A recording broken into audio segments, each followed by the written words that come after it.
Hey everyone, tonight's journey takes us deep into the cold stone corridors of one of history's most infamous prisons, the Tower of London. A place where kings sent their enemies, where queens awaited their fate, and where the walls themselves seemed to whisper secrets of betrayal, intrigue and survival. From noble lords to common criminals, the Tower held them all, and their stories are ones of fear, hope, and the stubborn determination to endure. So before settling in, take a moment to like the video and subscribe, but only if this kind of content genuinely interests you, and drop a comment letting us know where in the world you're watching from and what time it is. It's always fascinating to see the community that gathers here. Now dim the lights, get comfortable, maybe pour yourself some tea, and let's step back in time together to explore what life was really like behind those towering stone walls. When people think of the Tower of London, images of dungeons, ravens and headsmen's axes often come to mind. But the Tower's story began not as a prison, but as a symbol of power, a massive Norman fortress built to dominate the city and remind everyone exactly who was in charge. William the Conqueror, fresh from his victory at the Battle of Hastings in 1066, knew that holding England meant more than winning a single battle. It meant showing the conquered Anglo-Saxons that resistance was futile, and nothing said don't even think about rebelling, quite like a massive stone fortress looming over London. The White Tower, the central keep that gives the complex its name, rose from the Thames riverbank like a giant's chess piece. Built from pale limestone imported from Normandy, it stood nearly 90 feet tall, dwarfing everything around it. Its walls were 15 feet thick in places, designed to withstand siege engines and arrows, storms and time itself. The stone was chosen deliberately, its pale colour making the structure visible for miles, a constant reminder of Norman power gleaming against London's skyline. The construction took decades and required enormous resources. Stone had to be quarried in Normandy and shipped across the Channel. Skilled masons were brought from the continent. Local labour was conscripted, Anglo-Saxon hands forced to build the symbol of their own subjugation. The tower rose slowly but inexorably, each layer of stone another declaration that the Normans were here to stay. From the beginning, the tower served multiple purposes.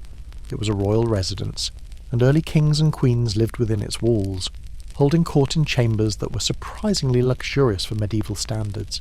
Tapestries hung from stone walls depicting hunting scenes and biblical stories, adding colour and warmth to spaces that might otherwise have felt too austere. Fires crackled in enormous hearths, their smoke curling up through carefully designed flues. Musicians played in the great halls, their melodies echoing off vaulted ceilings.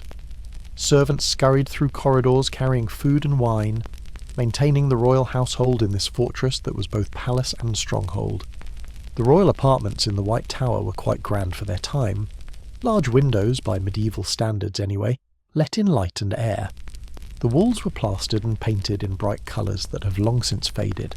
Floors were covered with rushes or tiles depending on the room's importance.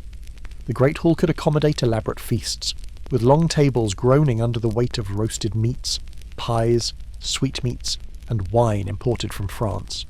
It housed the Royal Mint, where England's coins were struck. The rhythmic clanging of hammers on metal became part of the tower's soundscape. Workers heated silver and gold in furnaces, poured molten metal into moulds, struck coins with dies bearing the monarch's image. The mint represented royal authority in its most literal form, the power to create money, to control the economy, to stamp the king's face onto every transaction in the realm. The crown jewels were kept there, glittering symbols of monarchy locked away behind thick doors and watchful guards. Crowns, sceptres, orbs, ceremonial swords, each piece heavy with symbolism and history. These objects represented more than wealth. They embodied the very concept of kingship, objects used in coronation ceremonies that transformed ordinary nobles into anointed monarchs. The Tower's role as keeper of these treasures made it central to England's identity as a kingdom. The royal menagerie lived there too, exotic animals gifted by foreign rulers as diplomatic presents or acquired as curiosities. Lions paced in cages, their roars echoing across the complex, reminding visitors of the king's power to command even the beast of Africa. Elephants stood in specially built enclosures, their presence in cold, damp London, a testament to the reach of English power and trade. A polar bear, gifted by the King of Norway, was actually allowed to fish in the Thames while chained, creating the bizarre spectacle of an Arctic predator hunting in English waters. Leopards prowled their confined spaces, monkeys chattered, birds of prey sat hooded on perches. The menagerie served multiple purposes. It entertained the court, impressed visitors, demonstrated the breadth of the kingdom's connections, and added an air of exotic danger to the fortress. The animals' keeping was primitive by modern standards. Small cages, inadequate diets, no understanding of their actual needs. Many died young, replaced by fresh specimens as they became available. But alongside all this grandeur, the tower had another role, one that would eventually overshadow all others. It was the perfect place to hold prisoners. The walls that protected the king could just as easily trap his enemies. The guards who defended the fortress could easily become jailers. The dungeons that stored wine and supplies could hold people just as well. The tower's location made it ideal for this purpose. Situated at the edge of the city, it was easily accessible yet separate from the urban chaos. The Thames provided both a natural barrier and convenient transportation for bringing prisoners in discreetly. The surrounding walls created a small, controllable environment where escape was nearly impossible and where everything that happened could be closely monitored. At first, the tower held only the most important prisoners, rival nobles, rebellious lords, anyone whose capture was worth celebrating or whose imprisonment sent a message. Common criminals went to regular jails scattered throughout London, cramped, filthy places where disease and despair reigned. Places like Newgate Prison, where conditions were so terrible that entering was often equivalent to a sentence of demise, slow perhaps from fever or starvation, but nearly as certain as any execution. But the tower? The tower was reserved for special cases, people whose arrests had political significance, nobles who had fallen from favour but whose rank still commanded some respect, foreign prisoners of war whose treatment might affect diplomatic relations, religious dissenters whose imprisonment needed to be handled carefully. The tower held those whose confinement mattered, whose fates would be watched and discussed, whose stories would be remembered. Being sent to the tower could mean many things.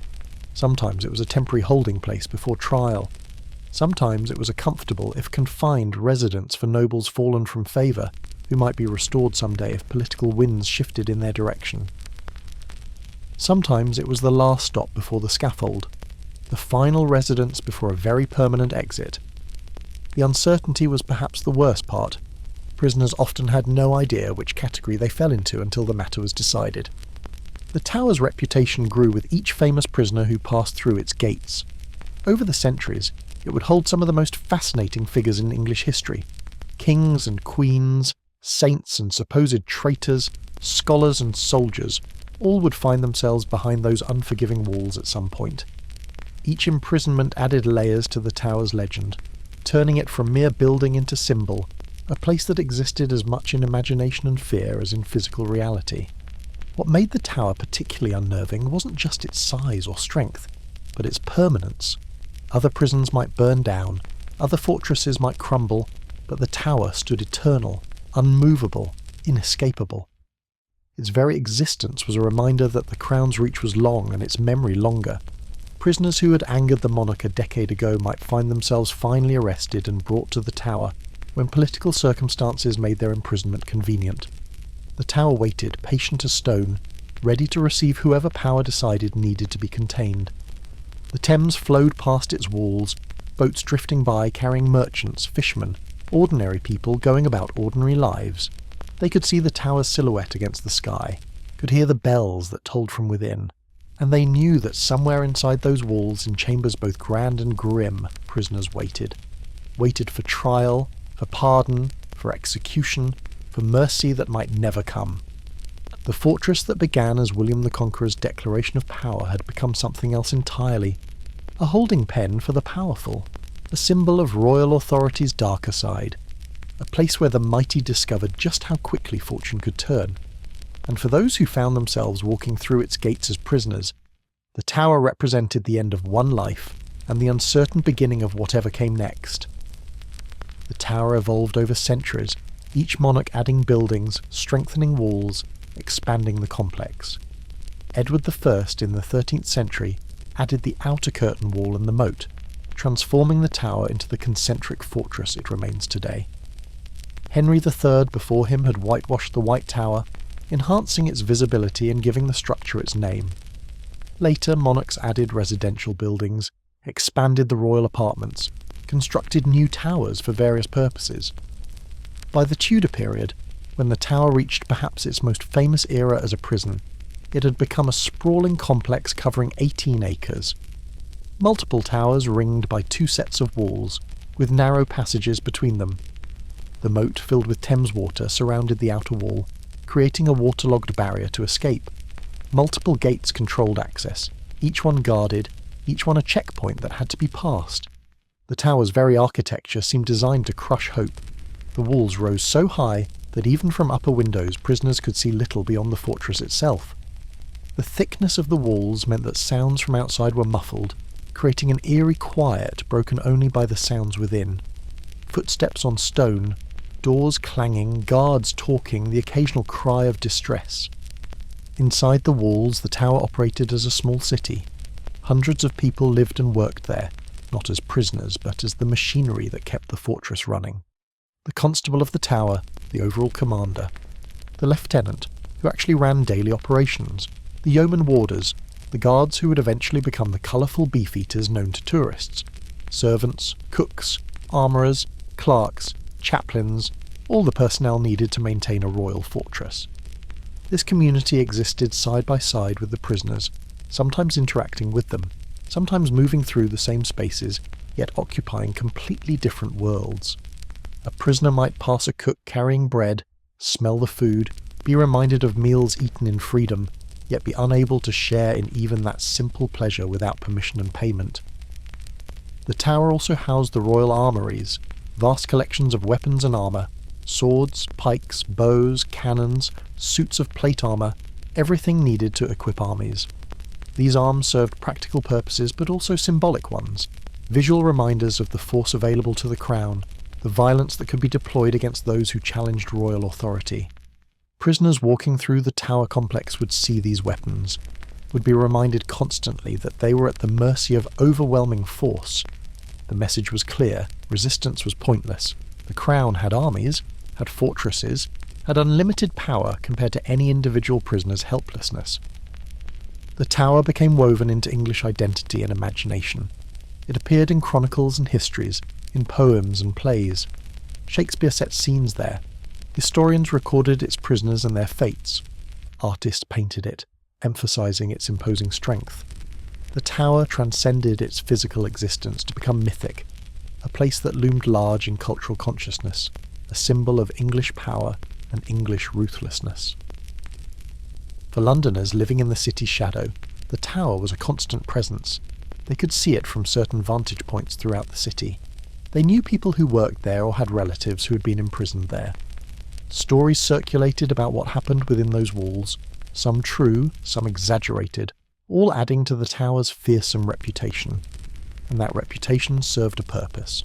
The tower didn't just hold prisoners, it terrorised potential opponents. The knowledge that the tower waited for those who challenged royal authority, that its dungeons could swallow nobles as easily as commoners, that no rank or wealth guaranteed safety. All of this helped maintain order through fear. The tower was a tool of social control, a concrete manifestation of what happened when someone crossed the wrong lines.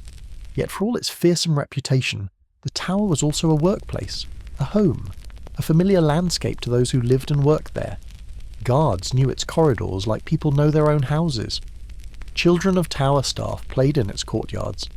Cats hunted its rats. Ravens nested in its crannies. Life went on inside the fortress, mundane and ordinary, even as prisoners suffered in its cells and captives were led to their endings.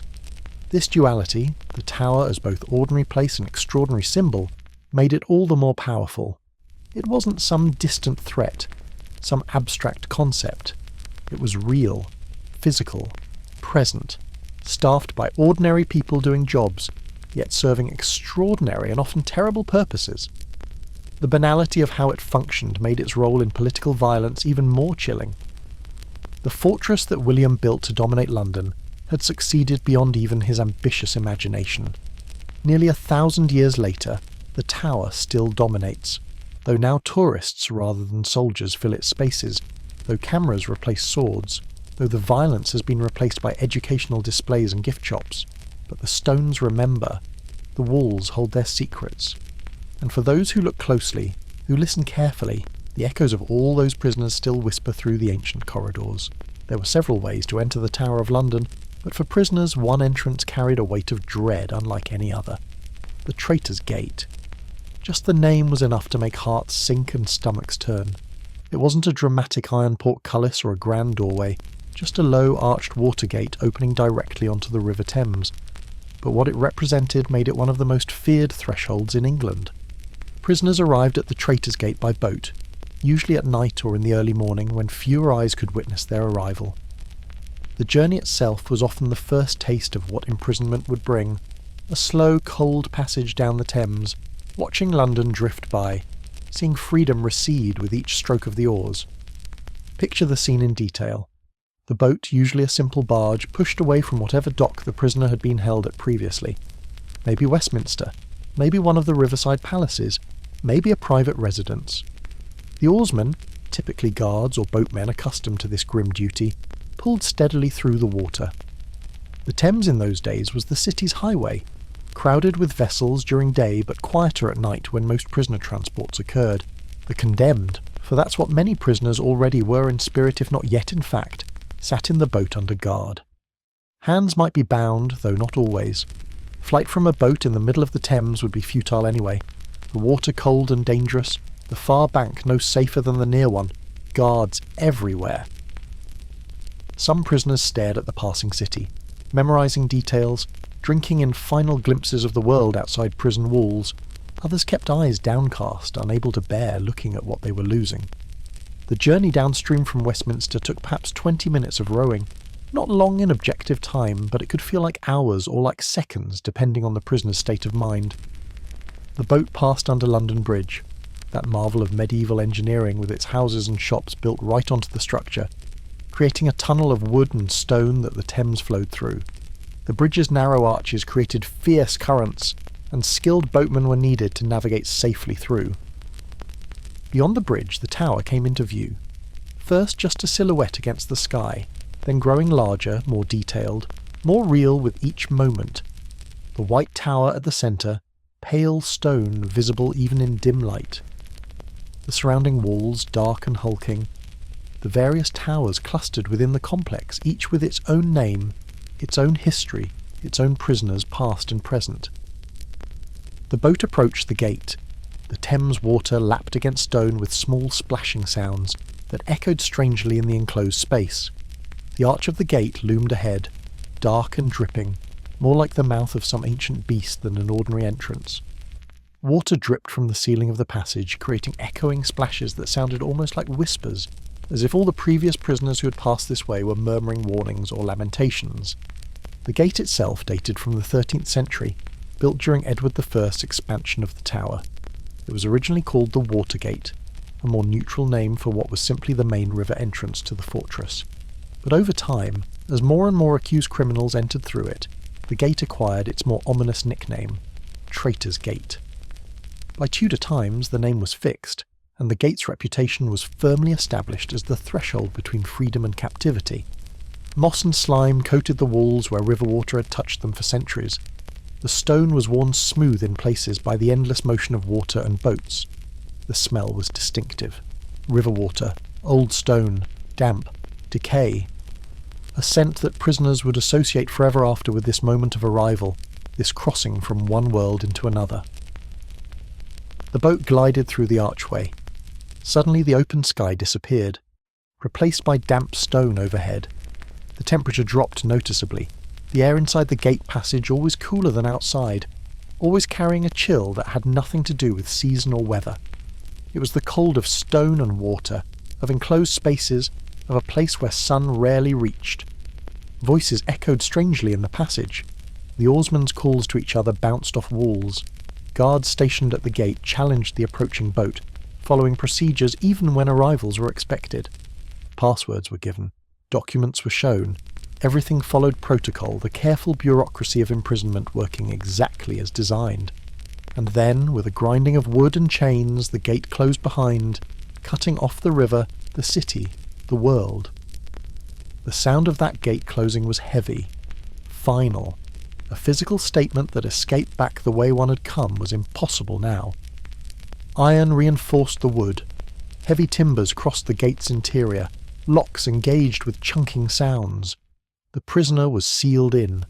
Some prisoners arrived defiant, heads held high, refusing to give their captors the satisfaction of seeing fear.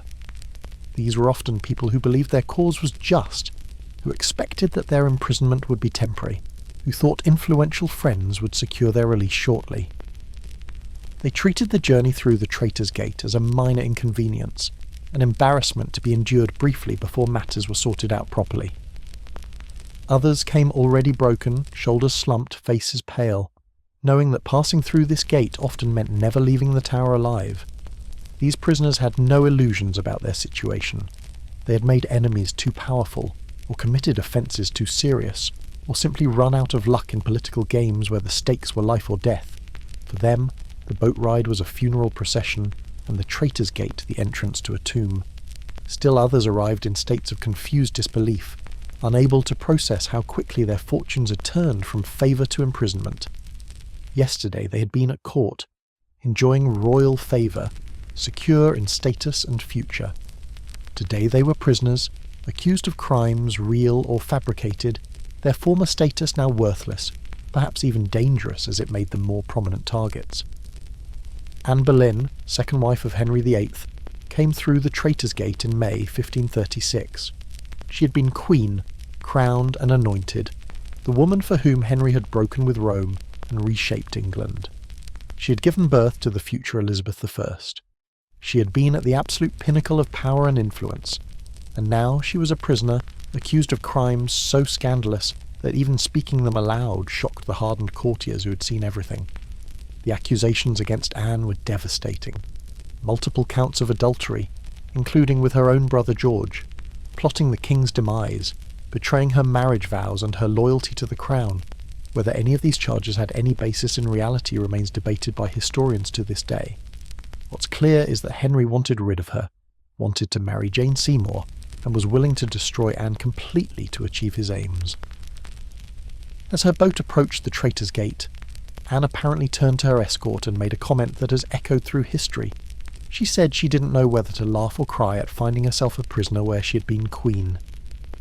It was a moment of dark irony, of recognition how completely her world had inverted. The tower where she had celebrated her coronation, where she had resided in royal apartments, where she had enjoyed all the privileges of queenship, now received her as a condemned prisoner. The guards offered no answer. They had learned long ago that commenting on such matters led to trouble. Their job was to convey prisoners safely from one point to another, not to engage in conversation about the vagaries of fortune or the ironies of power. So they rowed in silence, brought the boat through the gate, and handed Anne over to the lieutenant of the tower, Sir William Kingston. Now Kingston would record later that Anne was in a state of emotional turmoil, alternating between confidence that she would be cleared and terror about her situation. She asked repeatedly about the king's intentions. She sought reassurance that it was all a mistake that would be quickly corrected. Kingston, experienced in dealing with tower prisoners, offered neither false hope nor crushing honesty, merely maintaining professional distance while treating her with the courtesy her rank still nominally demanded. Sir Thomas More, the brilliant scholar and former Lord Chancellor, passed through the Traitor's Gate some years earlier. More had been one of the most powerful men in England, the king's trusted advisor, a man whose intellect was respected across Europe. His book Utopia was read by scholars everywhere. His legal mind had been instrumental in running the king's government. His wit and learning made him a prized companion. But More had refused to accept Henry as supreme head of the Church of England. This refusal, rooted in More's deep Catholic faith and his understanding of church authority, put him on a collision course with the king he had served so faithfully. When More refused to swear the oath of supremacy, imprisonment became inevitable. More's arrival at the Traitor's Gate came after months of pressure, attempts to convince him to change his position, offers of compromise, threats of consequences. More had remained firm, polite, but absolute in his refusal. Finally, patience exhausted, Henry ordered More's imprisonment, As More entered through the Traitor's Gate, he maintained the calm dignity that characterised his entire ordeal. He knew what imprisonment in the tower likely meant. He was a learned man, familiar with history, aware that very few people in his position avoided the scaffold, but he faced it with courage rooted in his faith, believing that standing firm for conscience mattered more than any earthly consequence. The Princess Elizabeth, future Queen, came through the gate too during her sister Mary's reign. Mary had become Queen after the tumultuous reigns of Henry VIII and Edward VI, and she was determined to restore Catholicism to England. Elizabeth, raised Protestant, was viewed with deep suspicion. When a rebellion broke out trying to prevent Mary from marrying Philip of Spain, Elizabeth was implicated, accused of supporting or even coordinating the rebels. Elizabeth was barely 20 years old when she made the journey to the Traitor's Gate. She understood better than most what imprisonment in the Tower meant. Her mother Anne Boleyn had entered through this same gate and never left alive. The terror Elizabeth felt must have been overwhelming, matched only by her determination not to show it. When the boat reached the landing, Elizabeth initially refused to leave it.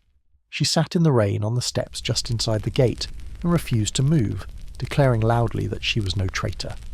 It was a moment of resistance, a public statement of innocence, a refusal to accept the narrative that was being constructed around her. The guards eventually convinced her to continue inside, likely with a combination of respectful requests and veiled threats about what might happen if she didn't cooperate. But the moment captured something important about the tower. Even royalty, even those born to power, could find themselves prisoners here. Elizabeth's imprisonment lasted several months. She was held in reasonable comfort but under constant watch, her every word and action reported to Mary's government. Throughout her confinement, Elizabeth maintained her innocence, refusing to confess to involvement in any plot. Her intelligence and political acumen served her well. She gave her interrogators nothing they could use against her. Eventually, lacking concrete evidence and facing political pressure, Mary released her. The experience marked Elizabeth deeply. When she later became Queen herself, she was notably reluctant to execute prisoners, even those accused of serious crimes against her. She remembered the terror of imprisonment, the helplessness of waiting while others decided your fate, the knowledge that innocence wasn't necessarily enough to save you. Her own time behind tower walls gave her perspective that influenced her entire reign. Not all prisoners arrived by water, of course. Some came through the main gates on land, marched through the streets in full view of London citizens. This public procession served a purpose, letting the people see that no one, no matter how high they had risen, was beyond the Crown's reach.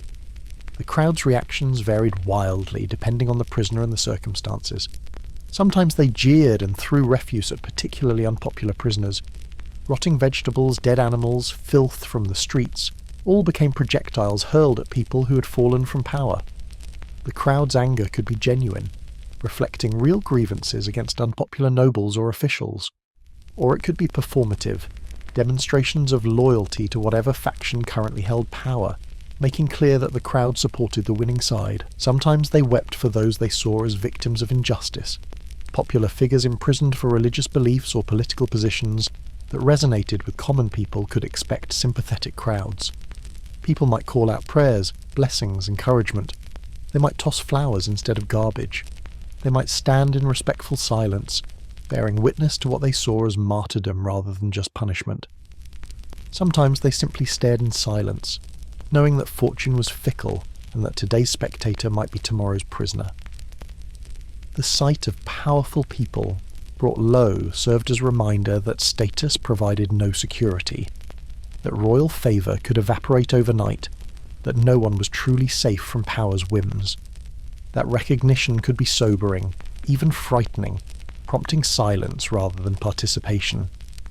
The route from the city to the tower became a kind of final journey, passing by familiar landmarks, through streets where prisoners had once walked freely, past buildings where they had conducted business or pleasure. Every sight was a reminder of the life being lost, the freedom being surrendered, the uncertain future approaching.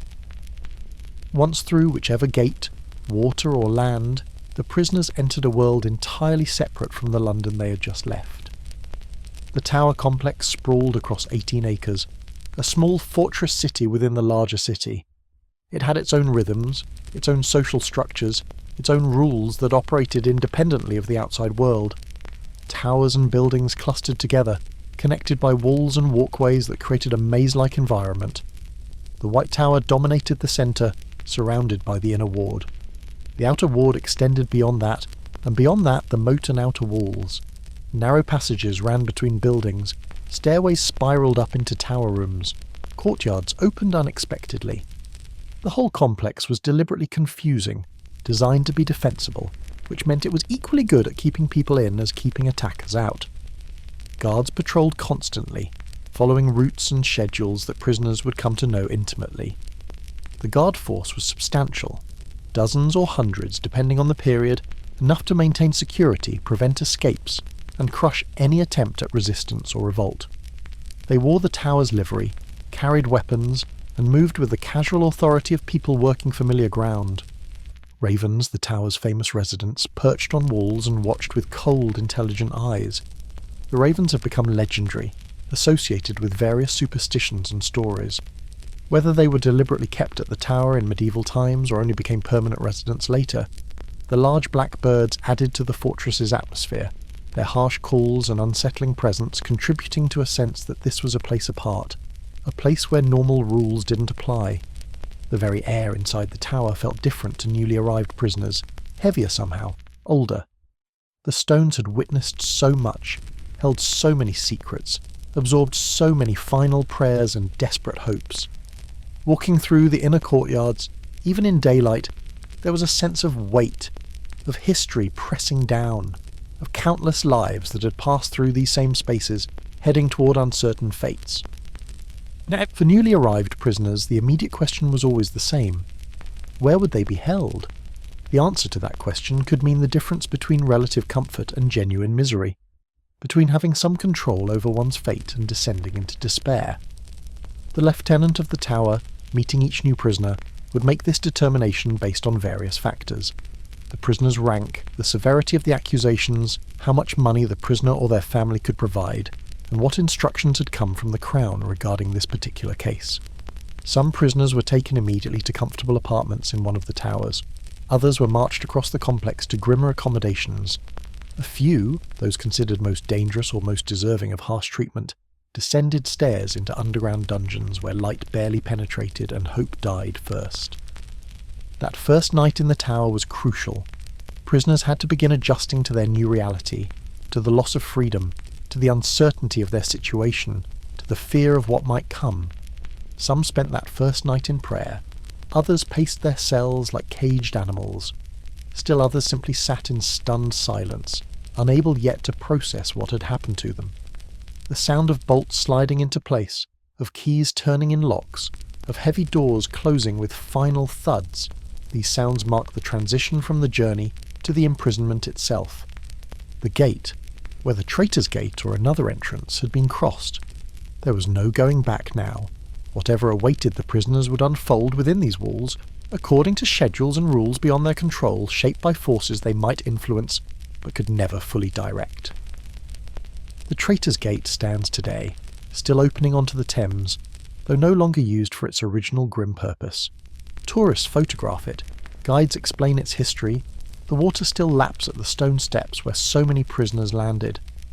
But the gate has lost its terror, become merely a tourist attraction, another feature of the tower's architecture rather than a threshold into nightmare. Yet for those who passed through it as prisoners, the Traitor's Gate retained its awful significance until their final moments. It was the last sight of the river, the last connection to the flowing current of life beyond the walls. Once through that gate, prisoners entered a static world where time moved differently, where the only flow was the slow progression toward whatever ending awaited them. Not all prison cells in the tower were created equal.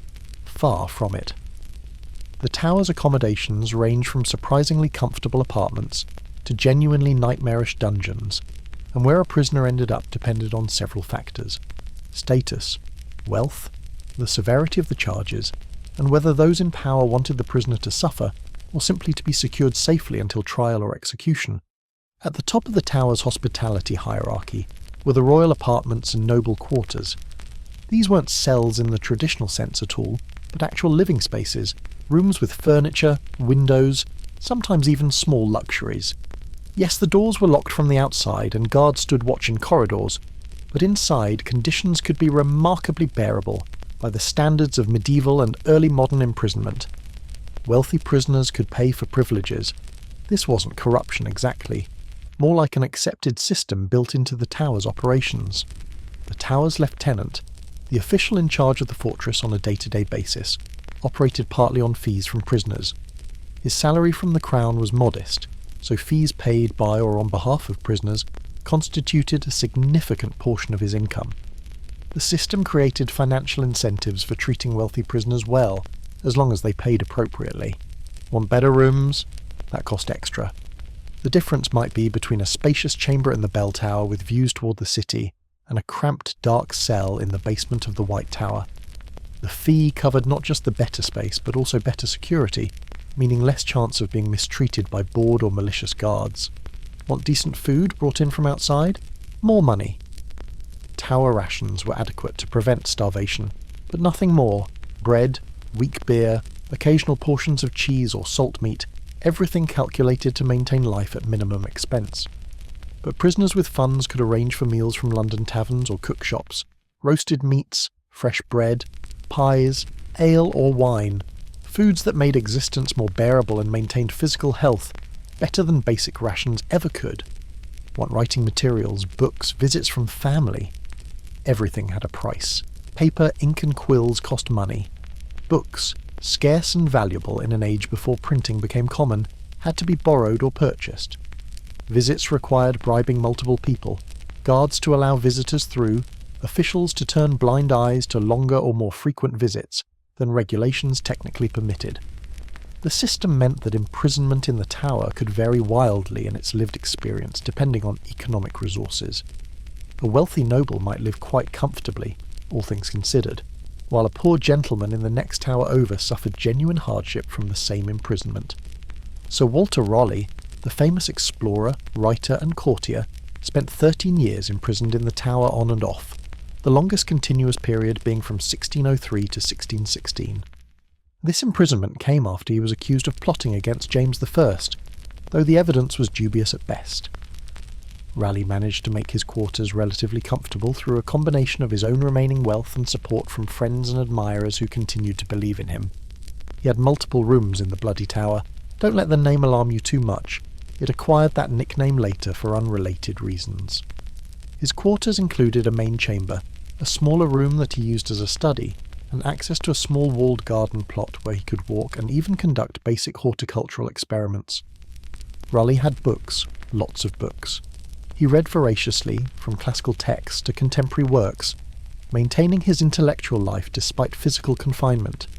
He had writing materials and used them extensively, producing his monumental History of the World while imprisoned, a work that attempted to trace human civilization from creation to his own time. The book ran to over 1,000 pages and demonstrated that Raleigh's mind at least remained utterly free. His wife and son were allowed to live with him for extended periods. This was an extraordinary privilege, but one Raleigh negotiated and paid for. Having family close transformed imprisonment from isolation into something closer to house arrest. His wife could advocate for him, manage his affairs outside, and provide emotional support that made the long years more bearable. Raleigh set up a makeshift laboratory where he conducted experiments in chemistry and medicine. He was particularly interested in medical compounds and created various medicines and tonics, some of which gained reputations for effectiveness and were sought after even by people outside the tower. This work gave him purpose beyond merely enduring. He was actively creating, learning, contributing something to human knowledge even from imprisonment. He even held something like a salon, entertaining visitors who came to speak with him about history, exploration, politics and philosophy. Guards looked the other way, sufficiently bribed or perhaps simply recognizing that Raleigh posed no actual threat. These conversations kept Raleigh connected to intellectual currents beyond the tower walls and provided stimulation that pure isolation would have denied him. Raleigh's situation shows what money and status could buy. His imprisonment was real, he couldn't leave, his future remained uncertain, and the psychological burden of confinement weighed on him as it did all prisoners. but his day-to-day existence bore little resemblance to what most people imagine when they think of prison. He woke when he wished, ate reasonably well, filled his hours with work he found meaningful, and had human contact and conversation that maintained his sanity and sense of self. Of course, not everyone had Raleigh's resources or influence. For prisoners of middling status, conditions dropped considerably. These prisoners might be housed in the various towers scattered throughout the complex: the Beauchamp Tower, the Bell Tower, the Lanthorn Tower, the Wakefield Tower, each offering modest rooms with stone walls, narrow windows, basic furniture, and little else. These quarters were cold, brutally cold. London's climate meant that much of the year was damp and chilly, and stone buildings amplified that cold, drawing it into their very bones and radiating it back out. The thick walls that made the tower so secure also made it impossible to heat effectively. Fireplaces provided some warmth, but fuel had to be paid for, and not all prisoners could afford enough wood or coal to keep a fire burning constantly. Many prisoners wrapped themselves in every piece of cloth they owned, layering on extra shirts, cloaks, blankets, anything to fight the pervasive chill that seemed to seep from the stones themselves. Medieval and Tudor clothing, while multi-layered, wasn't designed for warmth as much as for modesty and status display. Wool was common, which helped, but even multiple layers of wool couldn't fully defeat the cold of unheated stone rooms in English winter. The windows in these tower rooms were small, designed more for defence than light or air, arrow slits or small openings that let in just enough daylight to remind prisoners that outside, beyond their reach, the world continued without them. The windows were high up in walls, requiring prisoners to stand on furniture to look out, and what they could see was usually just more tower walls or small slices of sky. On clear days, prisoners could sometimes hear the sounds of London drifting over the walls, merchants calling their wares, church bells ringing, the general hum of urban life. These sounds were both comfort and torment. Comfort because they represented the continuation of normal life, proof that the world beyond imprisonment still existed. Torment because they highlighted everything the prisoner had lost. Furniture was minimal but functional. A wooden bed frame, maybe with a thin mattress stuffed with straw or wool if the prisoner was lucky or could pay for one. Without that, just a wooden platform with whatever bedding prisoners could acquire, more straw, old blankets, cloaks repurposed as covers. The mattresses, such as they were, quickly became compressed and lumpy, providing minimal cushioning against hard wood. A small table, perhaps just a plank laid across trestles. A chair or stool, wooden and basic. Perhaps a chest for belongings, though most prisoners had few possessions.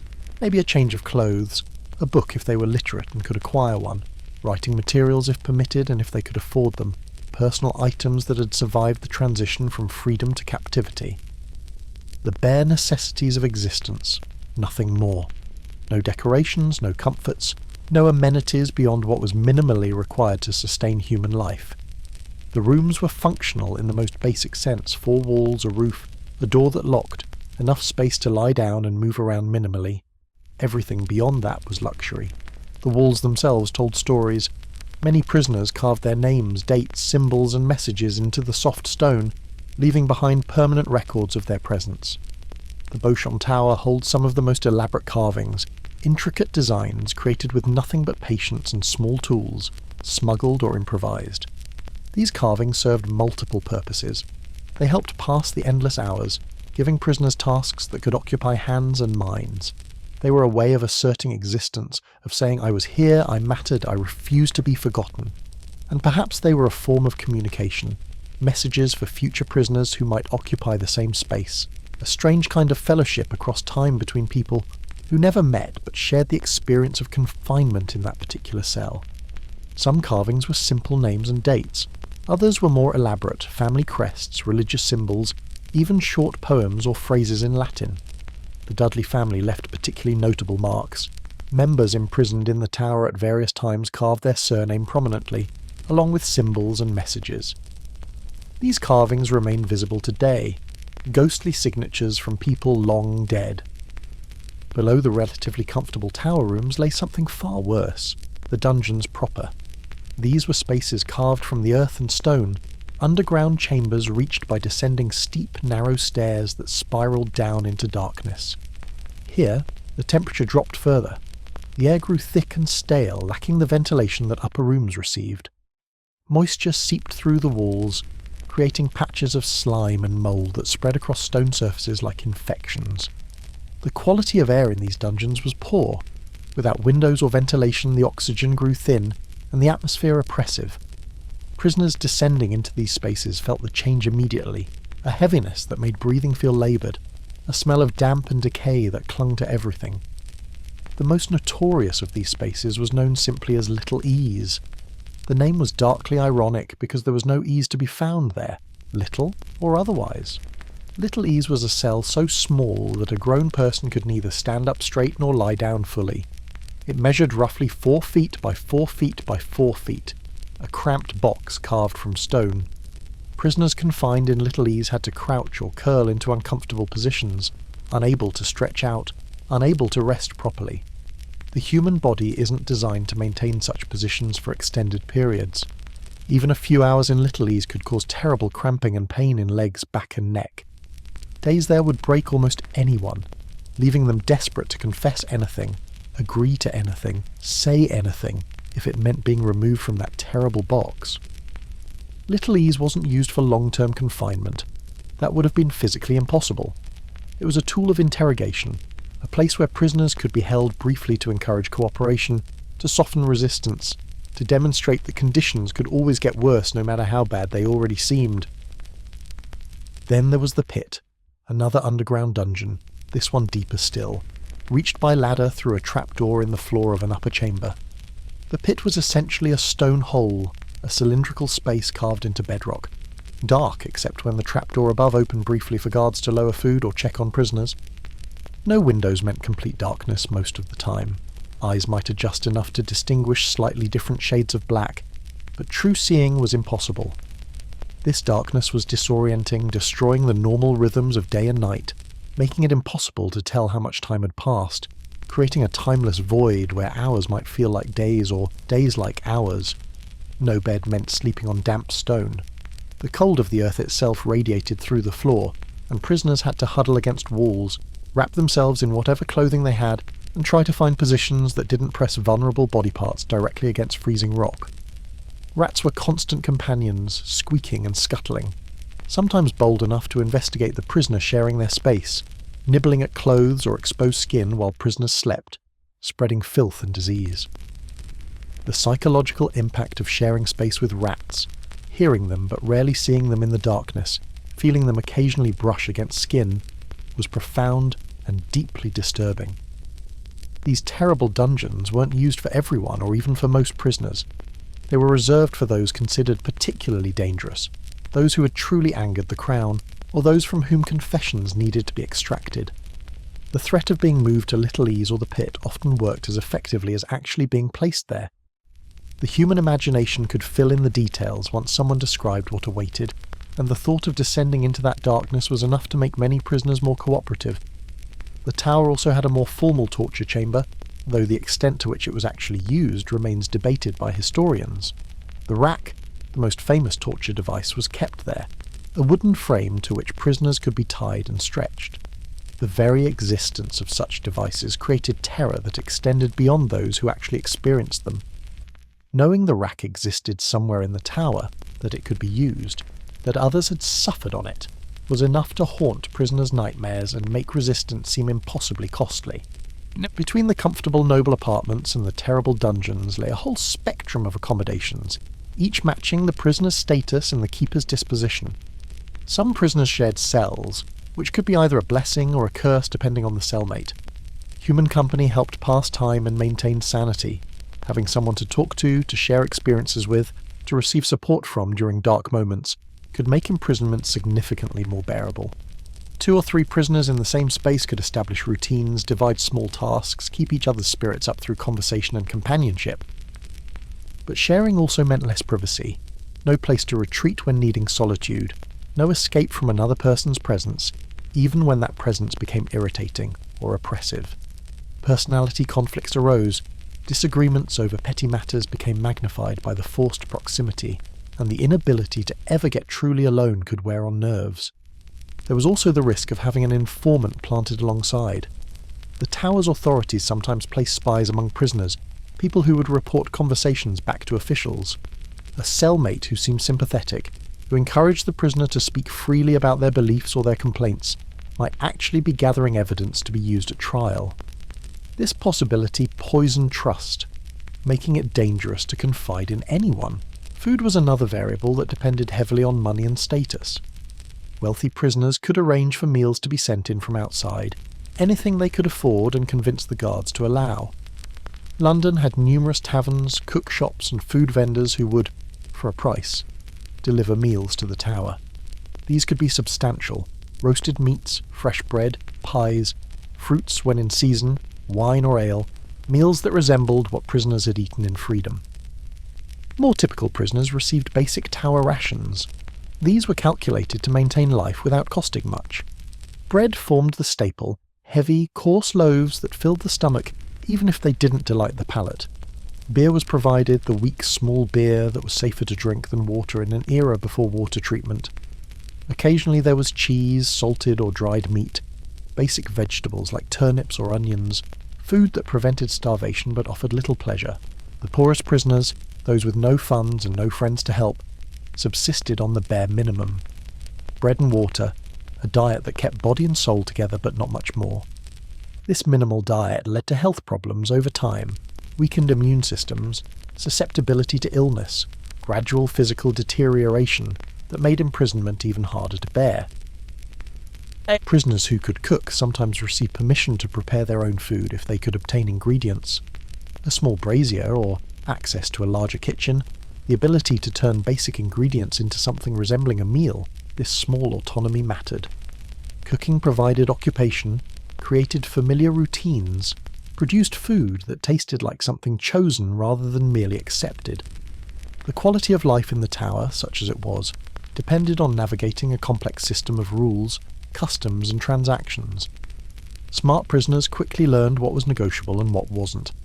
They built relationships with guards, not friendships exactly, but functional arrangements based on mutual benefit.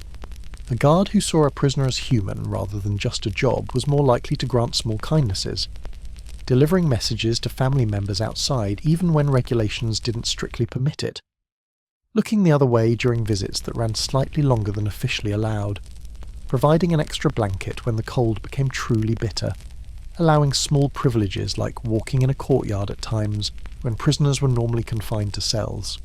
These relationships required careful management. Prisoners had to be respectful without being servile, grateful without being obsequious, friendly without presuming actual friendship. Guards held all the power in these interactions, and offending them could make difficult situations impossible. But guards were also human, susceptible to kindness, appreciative of courtesy, capable of sympathy when prisoners made it easy to sympathise. Some guards were genuinely kind, naturally inclined toward compassion even in this grim profession. Others were thoroughly professional, neither kind nor cruel, simply doing their jobs according to regulations. A few were actively cruel, enjoying the power their positions gave them, taking pleasure in minor torments they could inflict on prisoners who couldn't fight back. Prisoners learned quickly which guards were which, adjusted their behaviour accordingly, and tried to interact primarily with the kinder or more neutral ones when possible. But one couldn't always choose, and dealing with cruel guards required different strategies, showing no weakness, giving no reactions that might encourage further harassment, maintaining dignity even when dignity was under assault. But no amount of money or clever negotiation could change the fundamental reality. Whatever the cell, however comfortable or miserable, prisoners were trapped. The doors were locked, the walls were thick, and freedom existed only in memory and hope. Each night, when bolts slid into place and keys turned in locks, that reality asserted itself anew. The accommodations determined the conditions under which prisoners endured their captivity, but they couldn't determine whether prisoners endured at all. That depended on inner resources, on faith or stubbornness, or love for family or commitment to principle, on things no amount of money could purchase and no dungeon could completely destroy. Time moved differently behind the tower's walls. Without the normal markers of daily life, work to accomplish, places to travel to, people to meet freely, errands to run, responsibilities to fulfill, the days could blur together into an endless, repetitive sameness. For prisoners facing long confinements, finding ways to structure time and maintain mental clarity became essential to survival, sometimes literally essential when the alternative was despair deep enough to end in self-destruction. The day began when the guards decided it began. There were no alarm clocks, no roosters crowing in this urban fortress, just the sound of bolts being drawn back with metallic scraping sounds, keys turning in locks with characteristic clicking and rattling, doors creaking open on iron hinges that probably needed oiling but never received it. Morning usually brought the first meal, such as it was. A guard would appear with bread, perhaps some cheese, a cup of beer or water. The morning meal was rarely substantial, more like an acknowledgement that prisoners needed to eat periodically than any attempt to provide nourishment sufficient for the day ahead. Morning also brought the emptying of chamber pots, an unglamorous but necessary task. Without indoor plumbing, bodily functions became matters requiring practical arrangements and some loss of dignity. Guards collected the pots, emptied them into designated areas, returned them. The process was routine, unremarkable to everyone involved, yet it highlighted the loss of privacy and autonomy that imprisonment entailed.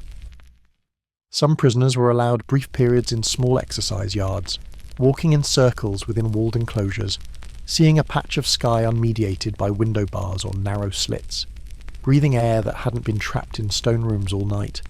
These exercise periods, when granted, were highlights of the day, chances to move freely, to see further than a cell's walls, to remember what physical liberty felt like even in this constrained form.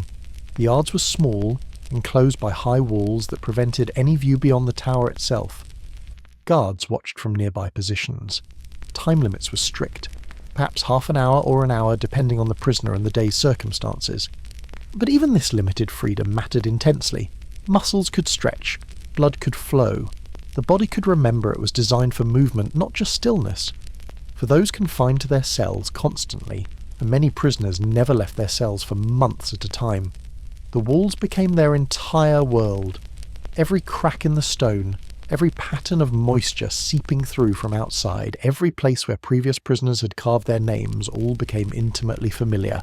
The angle of light through the narrow window marked the passing hours more reliably than any clock. Morning light crept in from one direction, pale and weak in winter, stronger in summer. Afternoon light shifted, coming from another angle, changing the shadows in the cell, illuminating different areas. Evening light faded gradually, first losing intensity, then colour, then disappearing entirely into darkness. And the cycle began again, day after day after day, the sun rising and setting whether prisoners wished it to or not. Many prisoners turned to reading when materials were available. Books were treasures beyond price. Portals to other worlds, other times, other possibilities. A book could transport a prisoner's mind beyond the cell, even while their body remained trapped. Reading filled hours constructively, exercised the mind, provided topics for reflection during the long stretches when no reading was possible. Religious texts were especially common. Bibles, prayer books, books of hours, devotional works by respected church figures.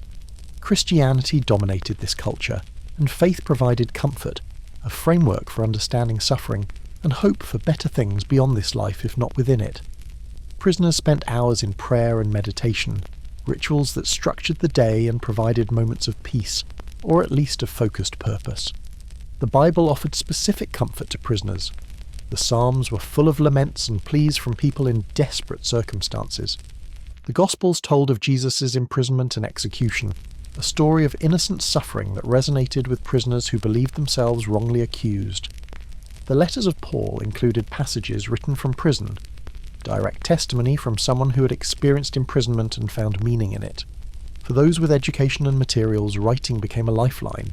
Letters to family, friends, and powerful figures who might intercede on their behalf. These letters had to navigate careful ground, expressing enough distress to move the reader towards sympathy and action, but not so much complaint that the prisoner seemed dangerously discontented. Letters had to maintain proper respectful tone toward authorities, while still managing to convey the urgency of the prisoner's situation. Memoirs became projects for some prisoners, recording their experiences, proclaiming innocence, or simply processing what had happened. Writing one's own story gave prisoners some sense of control over their narrative, even if that narrative might never reach an audience. The act of organising events into coherent stories, of analysing what had led to imprisonment, of articulating thoughts and feelings.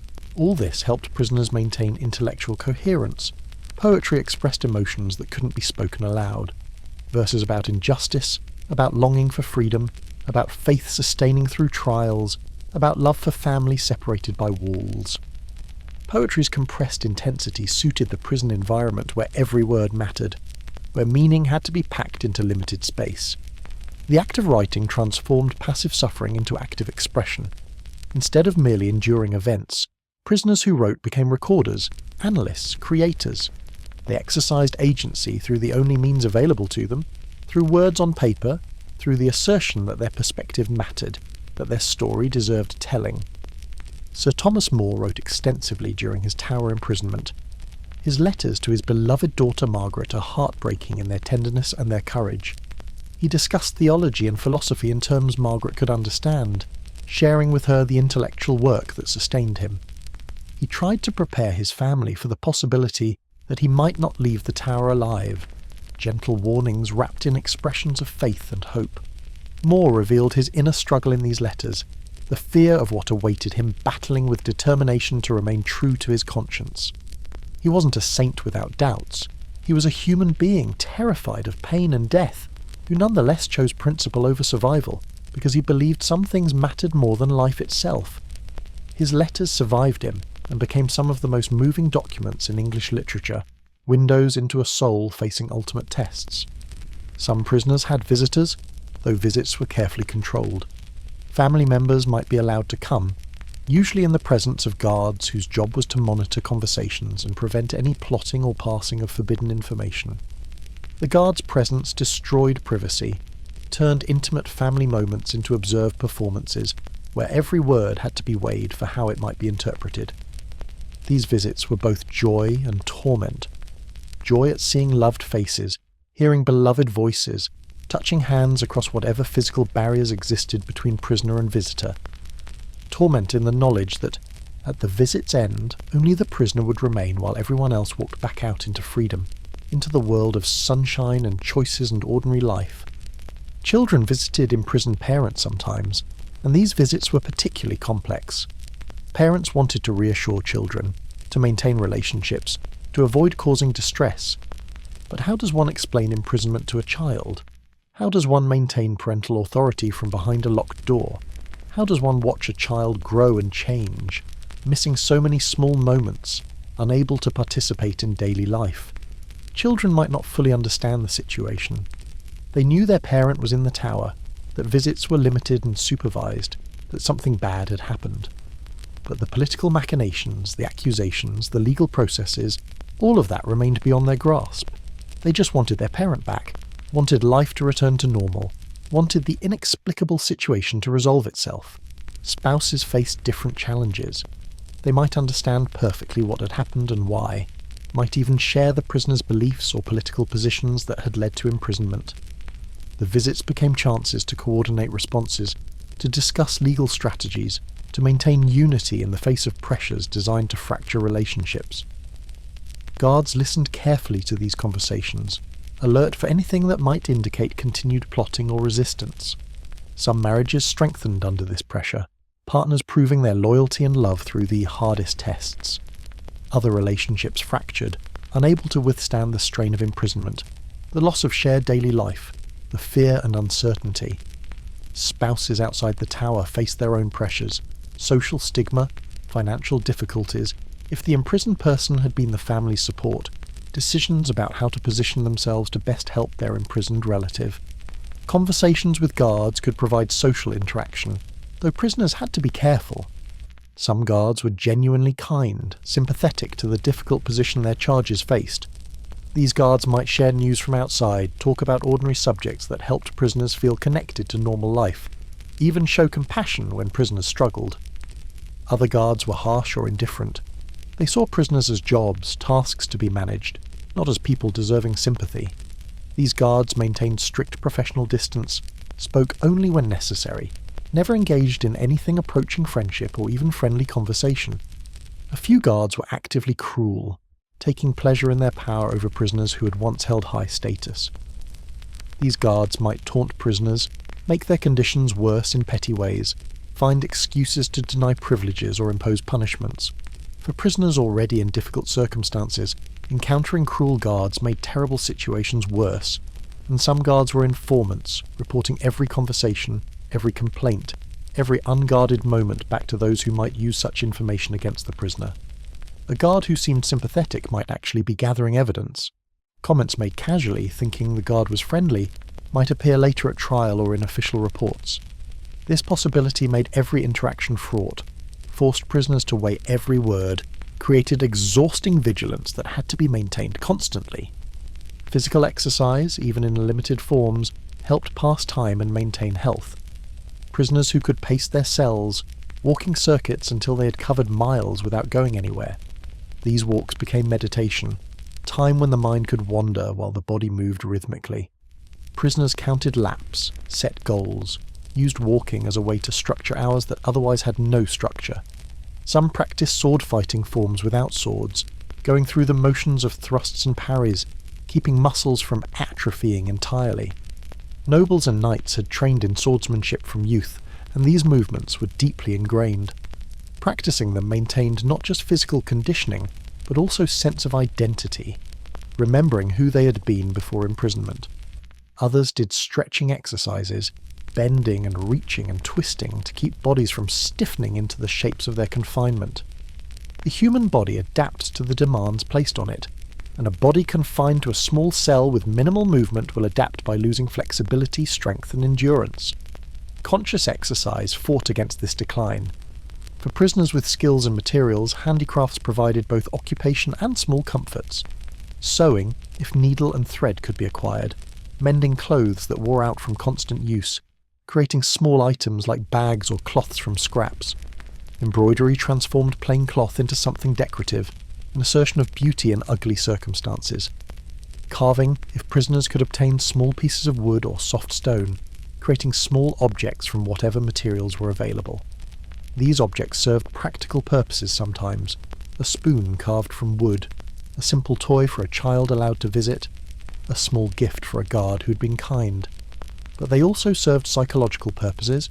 Creating something beautiful or useful in the midst of captivity was an act of defiance, a declaration that the prisoner was still human, still capable, still more than just a confined body.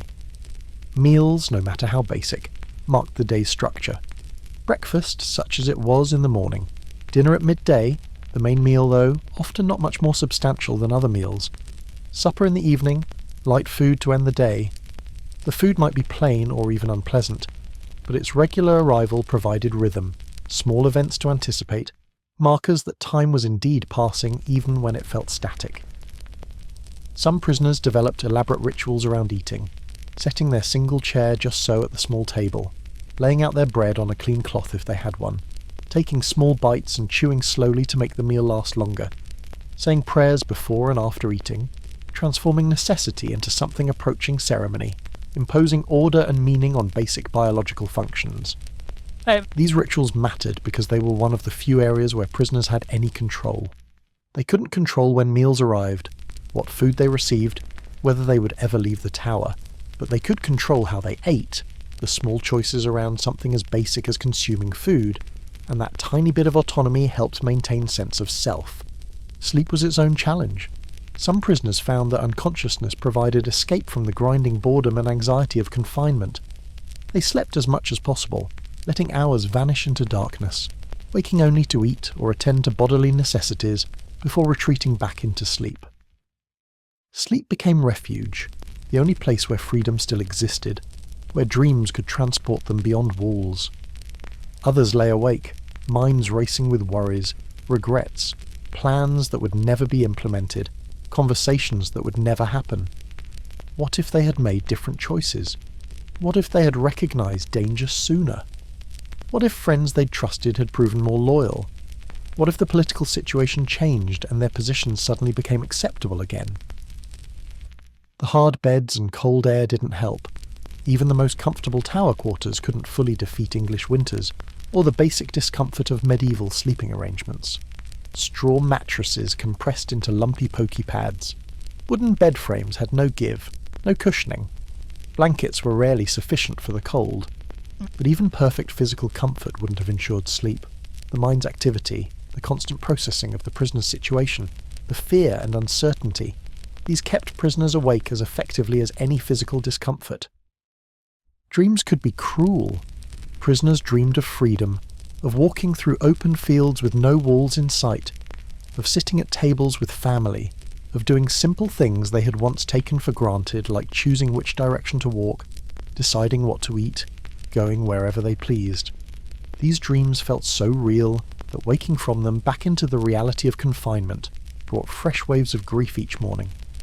Some prisoners learned to guard against hoping even in dreams, training themselves toward a careful emotional numbness that made existence more bearable. Better to expect nothing than to have hope repeatedly crushed. Better to accept imprisonment as permanent than to constantly anticipate release that never came. This emotional flattening was a survival strategy, but it came at the cost of what made life feel meaningful: anticipation, desire, forward-looking hope. The seasons changed outside the walls, visible through the small windows that let in bits of the outside world. Spring brought longer days, noticeable increases in available light that made cells less dark. The sound of birds could be heard, chirping and singing as they nested and raised young, completely indifferent to human dramas playing out below them. Summer meant warmth, though tower cells never grew truly hot, the thick stone walls maintaining their cool dampness even in heat. But the cells grew less brutally cold, making existence somewhat more comfortable. Summer light lasted longer, reducing the hours spent in complete darkness, allowing more time for activities that required seeing. Autumn brought falling leaves visible from certain angles and certain windows, reminders that time was passing in the natural world even if it felt suspended in the prison world. The knowledge that cold months approached brought its own anxiety. Prisoners who had barely survived one winter faced the prospect of enduring another. Winter meant shorter days and longer nights, the cold bit deeper, seeping through stones and under doors. Frost formed on the inside of windows as well as out. Breath fogged the air inside cells. Fingers and toes went numb. Even prisoners with fireplaces struggled to stay warm when fuel was limited, and the cold relentless. Those without fireplaces simply endured, wrapping themselves in every scrap of cloth available, huddling under blankets, trying to preserve body heat through the endless frozen nights. Each season passing marked time, counted off portions of imprisonment, but it also highlighted the question every long-term prisoner faced.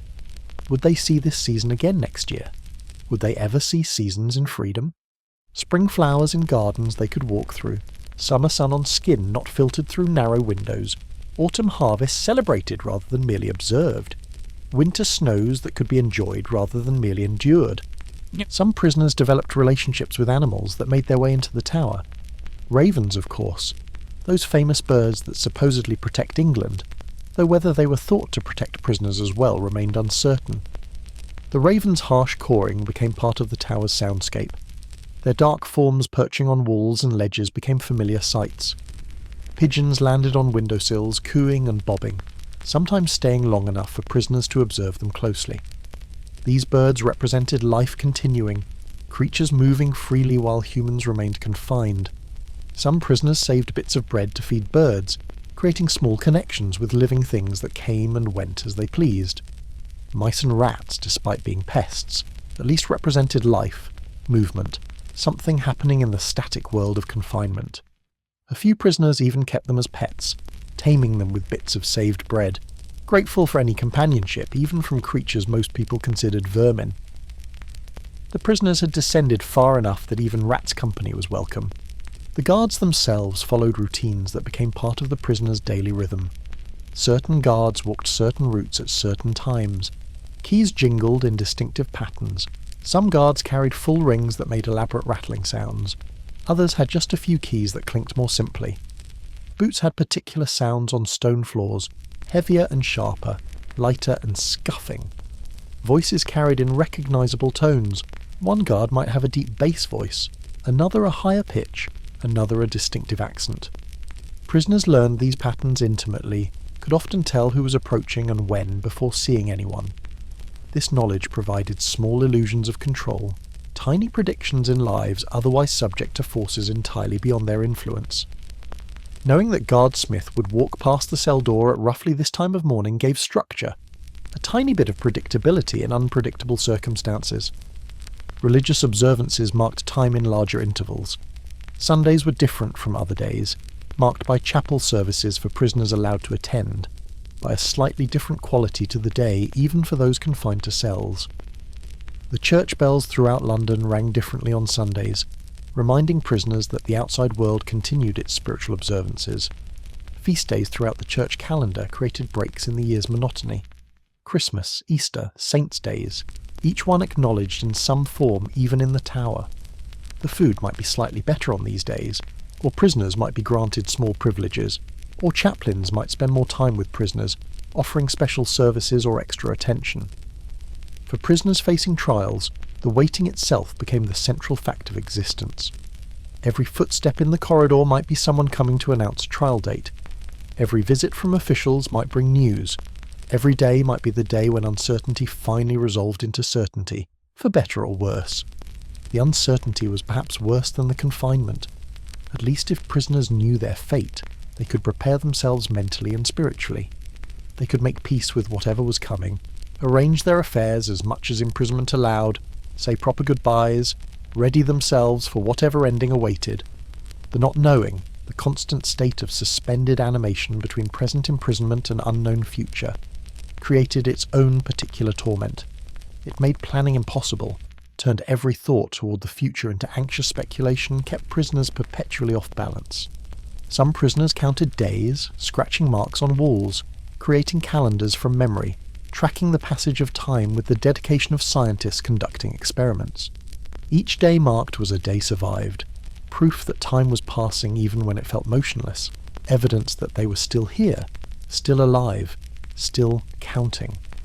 Others deliberately avoided counting, feeling that marking time only made it pass more slowly, that losing track of days and weeks somehow made confinement more bearable. If they didn't know how long they'd been imprisoned, if they didn't count up the days into weeks and months and years, perhaps the weight of all that time would press less heavily. Both approaches were attempts to cope with the same unbearable situation. Time in prison felt different from time in freedom. It simultaneously dragged, each individual day stretching endlessly, and flew, weeks and months disappearing into sameness, suddenly gone without marking any real change. And through it all, hope and despair wrestled constantly within prisoners' hearts and minds. Hope that a powerful friend would intervene, that a change in political winds would bring release, that justice would somehow prevail, that mercy would be granted, that this nightmare would end and normal life would resume. Despair that none of that would happen, that the tower's walls would be the last thing seen, that freedom was gone forever, that all struggles were futile, that the only certainty was suffering until whatever ending came. Most prisoners oscillated between these poles, some days leaning toward hope, others succumbing to despair, enduring because giving up seemed worse than continuing, surviving one day at a time because that was all anyone could do, because the alternative to surviving was unthinkable. The rhythm of days in the tower wasn't really a rhythm at all, more like a slow, grinding repetition, each day nearly identical to the last, stretching forward into a future that remained stubbornly uncertain. And yet prisoners endured one day at a time because what else could they do?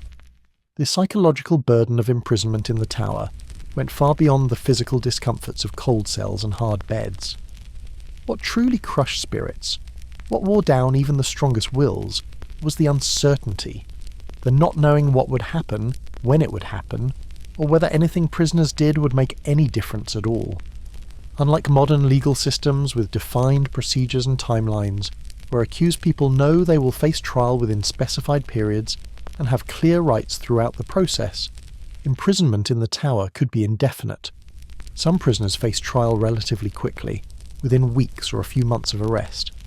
Others waited for much longer periods, half a year, even multiple years passing without any formal charges or proceedings.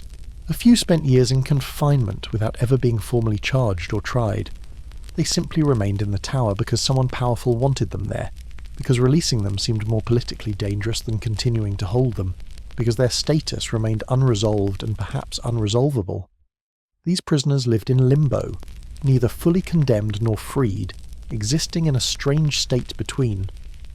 The system operated less on established rules and more on the whims of whoever held power at the moment. The monarch's word was effectively law, and if the monarch decided someone should be imprisoned they were, formal legal processes optional. Sometimes trials occurred, careful legal performances that followed proper forms.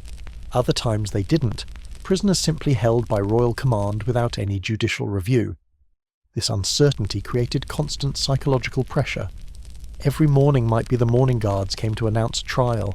Every afternoon might bring a summons to face accusers. Every evening might see a pardon arrive or a sentence pronounced.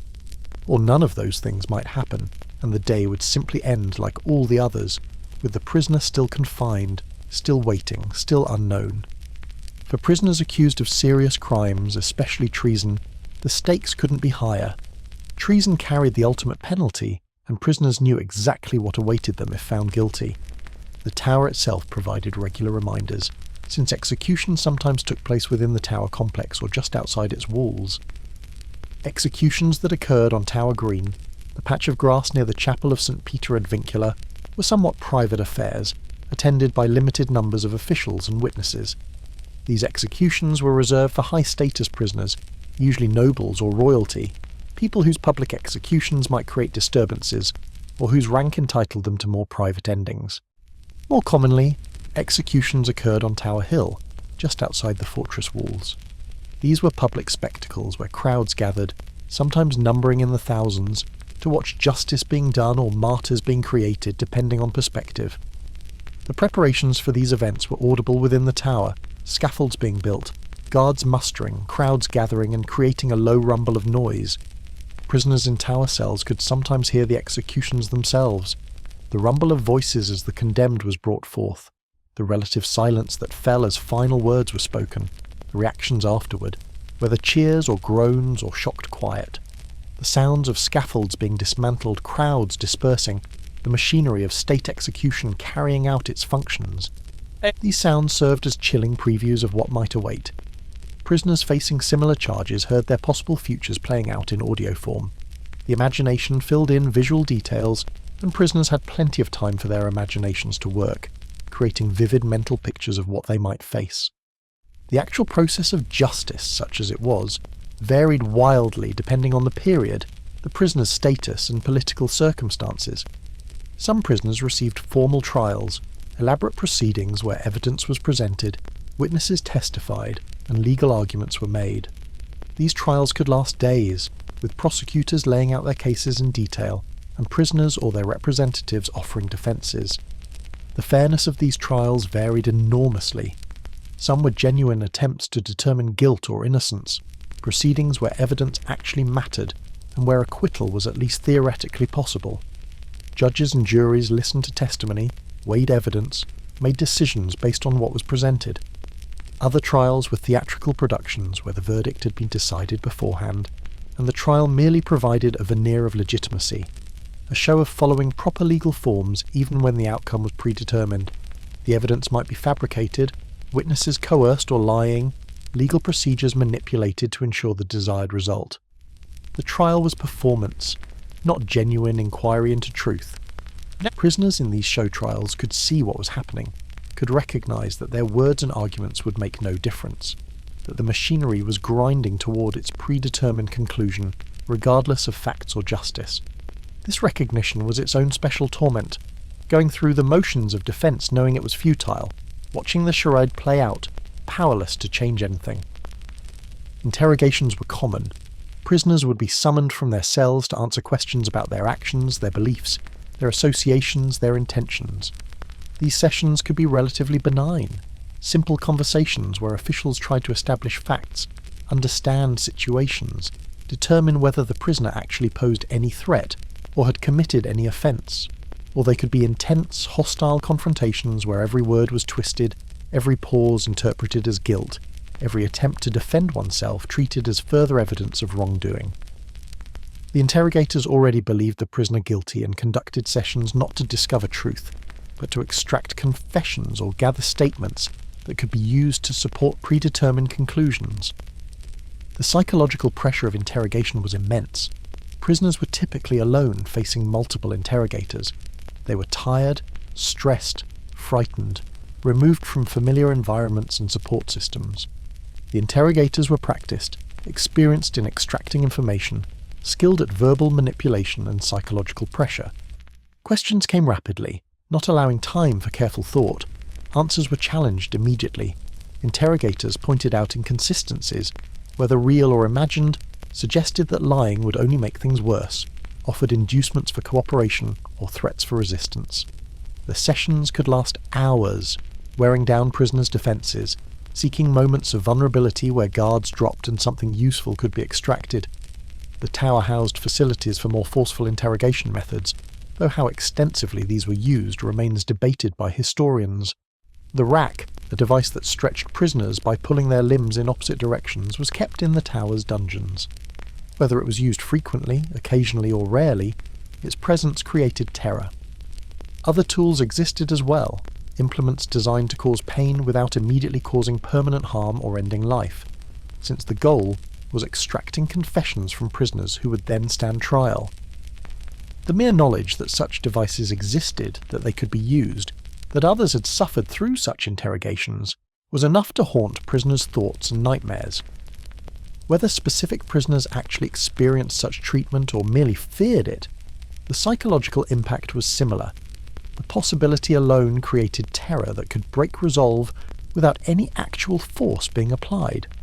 A prisoner told that more intense interrogation methods might be employed if they didn't cooperate, faced terrible choices, maintain their position and risk torture, or confess to something possibly untrue to avoid it. Some prisoners faced pressure to recant beliefs or confess to acts they hadn't committed. The goal wasn't always establishing truth, but achieving specific outcomes that served political purposes or religious agendas. If a prisoner could be made to publicly recant heretical beliefs, or admit to plotting against the crown, that served purposes beyond just punishing that individual prisoner. Sir Thomas More, for example, was repeatedly urged to swear the oath of supremacy, acknowledging Henry VIII as supreme head of the Church of England. More refused, knowing refusal meant certain execution, but unwilling to betray his Catholic faith's teaching that the Pope held spiritual authority. The pressure on More was intense and sustained. Visitors came arguing, pleading, threatening. The consequences were spelled out clearly.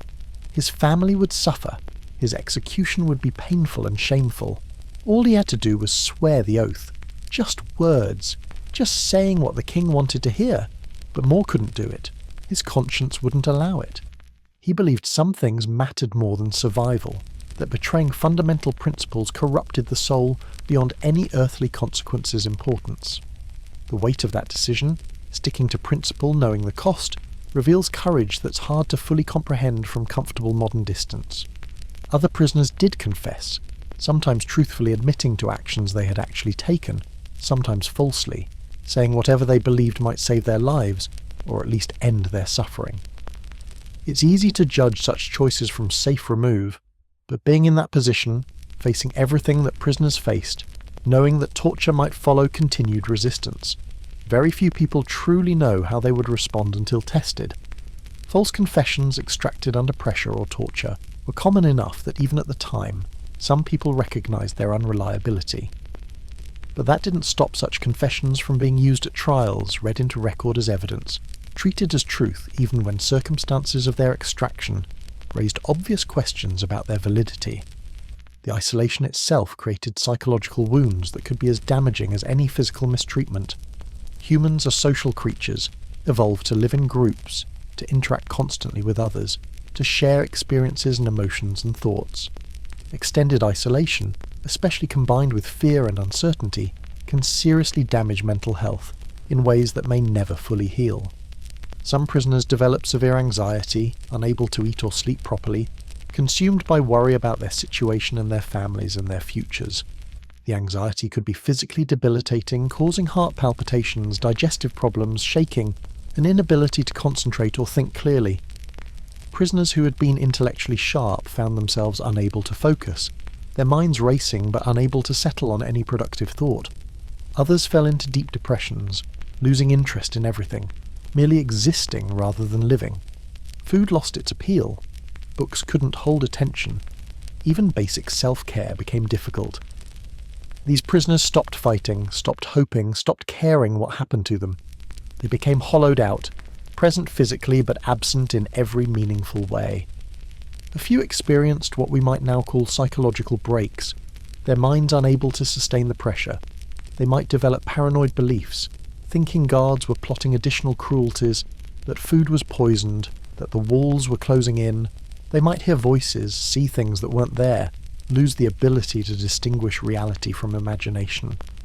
These prisoners required intervention just to survive, though the tower's resources for managing severe mental distress were extremely limited. Religious faith provided crucial support for many prisoners. Believing that suffering had meaning, that justice would ultimately prevail, even if not in this life, that God watched over even the imprisoned, all these beliefs helped prisoners endure when circumstances offered no earthly reason for hope. Prayer wasn't just routine or habit, it was lifeline, active connection to something beyond the cell walls, beyond human power, beyond all the forces arrayed against prisoners. In prayer, prisoners could pour out their fears and hopes to a divine listener who, they believed, actually cared about their welfare and would ultimately ensure some form of justice. The theological framework of Christianity provided ways to understand suffering that made it bearable. Christ himself had suffered imprisonment and execution, enduring terrible injustice, so prisoners were in some sense following in sacred footsteps. The martyrs throughout Christian history had faced similar trials, many imprisoned and executed for their faith, providing models of how to endure with courage and dignity. Scripture was full of prisoners, Joseph in Egypt, Daniel in Babylon, Peter and Paul in Roman custody. Their stories showed that imprisonment didn't mean abandonment by God, that even in prison divine purposes could be fulfilled, that prison could be temporary stop rather than final destination. Some prisoners found strength in innocence. They knew they had committed no crime, and that knowledge sustained them. They could face accusers and interrogators with clear consciences, could maintain dignity because they had nothing genuine to hide, no actual wrongdoing to feel guilty about. Of course, innocence didn't guarantee good outcomes. Many innocent people suffered and perished in the tower, victims of political machinations or false accusations, or simply being in the wrong place at the wrong time with the wrong associations. But at least innocent prisoners didn't carry the additional burden of guilt, didn't have to wrestle with whether they had brought suffering on themselves through their actions. For prisoners who were guilty, or at least who had genuinely opposed the crown in ways that their society defined as criminal, the psychological burden was different. They had to wrestle not just with fear of punishment, but with the question of whether their actions had been worth it. Had the cause they supported justified the suffering it brought them and their families? Would history judge them as heroes or criminals? Did the difference even matter when facing the immediate reality of confinement and possible execution? These prisoners might draw strength from conviction, from believing their cause was just even if the law disagreed. They might see themselves as political prisoners, victims of unjust laws or tyrannical rulers, suffering for principles that mattered more than personal safety.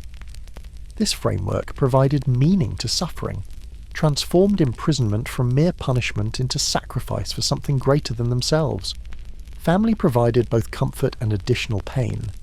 Prisoners with loved ones outside the tower spent endless hours thinking about them, worrying about them, longing to see them. Were they safe? Were they being punished by association with the imprisoned person? Would they be cared for if the worst happened? These questions circled endlessly, answerable only through occasional visits or messages that might or might not be reliable. Some families worked tirelessly for their imprisoned relatives, petitioning for release, bribing officials, calling in every favour and debt owed. They spent fortunes trying to buy freedom, or at least better conditions. They lobbied powerful people who might intervene. They exhausted themselves in efforts that might or might not succeed. Other families, especially if the prisoner's confinement brought them into danger, had to distance themselves publicly while perhaps grieving privately. The political calculations could tear families apart, some members choosing open support and accepting associated risks, others choosing safety through separation. These divisions could be as painful as the imprisonment itself, turning family members against each other, destroying relationships that might never fully recover. Children of imprisoned parents face particular hardship. They might be too young to fully understand what had happened, knowing only that a parent was gone and might never return. Older children understood all too well, bearing the stigma of having a parent branded as criminal or traitor, watching opportunities evaporate because of association, facing suspicion and prejudice from people who had once been friends. The Princess Elizabeth, before becoming queen, knew this experience intimately. Her mother, Anne Boleyn, had been executed when Elizabeth was barely 3 years old. Elizabeth grew up knowing her mother had been convicted of terrible crimes, declared a criminal and adulteress, her marriage to Henry declared invalid, Elizabeth herself declared a bastard. Though Elizabeth was too young to remember her mother clearly, the shadow of Anne's imprisonment and execution hung over Elizabeth's entire childhood and young adulthood. Later, Elizabeth herself faced imprisonment in the Tower during her sister Mary's reign, accused of supporting Protestant rebels. She survived through cleverness, luck, and an absolute refusal to give her captors anything they could use against her. But the experience marked her deeply, left her with permanent understanding of how quickly power's favour could turn, how dangerous political life could be, how precious freedom was. When Elizabeth later became queen herself, she was notably reluctant to execute prisoners, even those accused of serious crimes against her and her government. She delayed, reconsidered, sought alternatives, pushed back against advisers who counselled swift execution. Perhaps she remembered her own time behind those walls, the terror of waiting while others decided your fate, the knowledge that innocence wasn't necessarily enough to save you. For prisoners who maintained hope of release, the waiting became its own form of torment. Would today bring good news? Would this week's visitor carry word of pardon? Would next month see political changes that improved prospects? Each day that passed without news was simultaneously relief, at least the worst hadn't happened yet, and disappointment that freedom remained elusive. Some prisoners gave up hope entirely, resigning themselves to never leaving the Tower alive. This resignation could bring a strange sort of peace. If the worst was inevitable, there was nothing left to fear, worry about, or try to prevent. Some prisoners used this acceptance to focus on preparing for whatever came next, making peace with themselves and their choices, trying to ensure their families would be cared for, putting their spiritual affairs in order as much as imprisonment allowed. The question of legacy haunted many prisoners. How would they be remembered? As traitors or martyrs? As criminals or victims of injustice? As people who stood firm for principle, or fools who threw away their lives for pointless causes? The inability to control the narrative, to ensure their side of the story survived them, added another layer of frustration to confinement. Some prisoners wrote extensively, creating records they hoped would survive even if they didn't. Memoirs explaining their actions and beliefs, letters declaring innocence or defending positions, theological treatises presenting arguments for the principles they had stood for, poetry expressing emotions that couldn't be spoken aloud in interrogations or trials, anything that might influence how future generations understood their imprisonment and its causes. These writings served immediate purposes too. They filled hours, providing focus and occupation. They created something meaningful in the midst of meaninglessness, transforming prisoners from passive sufferers into active creators. They exercised minds that might otherwise deteriorate from lack of stimulation, and they provided the hope, however faint, that somehow, someday, people would read these words and understand that the prisoner's perspective would survive even if the prisoner did not. The Tower's very atmosphere seemed designed to crush hope and promote despair. The old stones, the narrow corridors, the heavy doors, the constant presence of guards, everything about the place reinforced that this was where power sent its enemies, where the mighty fell, where lives ended. No amount of internal resistance could fully defeat this atmospheric pressure, this sense that the Tower had witnessed countless prisoners before, and would witness countless more after, that individual stories and struggles ultimately meant little to these ancient walls. Yet amidst all this psychological weight, something remarkable sometimes emerged: resilience, the human capacity to endure, to adapt, to find meaning even in suffering, to maintain humanity in inhumane circumstances. Not every prisoner managed it. Some broke utterly, minds and spirits shattered beyond repair. But many, through faith, or stubbornness, or love for family, or commitment to principle, or simple refusal to surrender, maintained their core selves despite everything the tower threw at them. This resilience didn't make imprisonment acceptable or the injustices any less wrong. Saying someone endured suffering doesn't justify the suffering's existence, or excuse those who caused it, but it does reveal something important about human nature. People can survive remarkable pressures when they find reasons to endure, whether that's loyalty to a cause larger than themselves, love for family members depending on them, faith in purposes beyond earthly life, or simply determination that their captors won't have the satisfaction of breaking them. The weight of uncertainty pressed differently on different prisoners, but it pressed on all of them, a psychological burden that could be heavier than any chains. Not knowing was, in many ways, harder than knowing the worst. At least certainty, even terrible certainty, could be prepared for, accepted, integrated into one's understanding of reality. But uncertainty kept prisoners perpetually off balance, forever waiting for shoes that might or might not ever drop, and through it all, through all the pressure and fear and isolation and despair, prisoners had to continue existing day after day, finding ways to get up in the morning, to eat food that might have no flavour, to endure hours that felt endless, to maintain some sense of themselves as human beings with worth and dignity, even when everything in their circumstances suggested otherwise.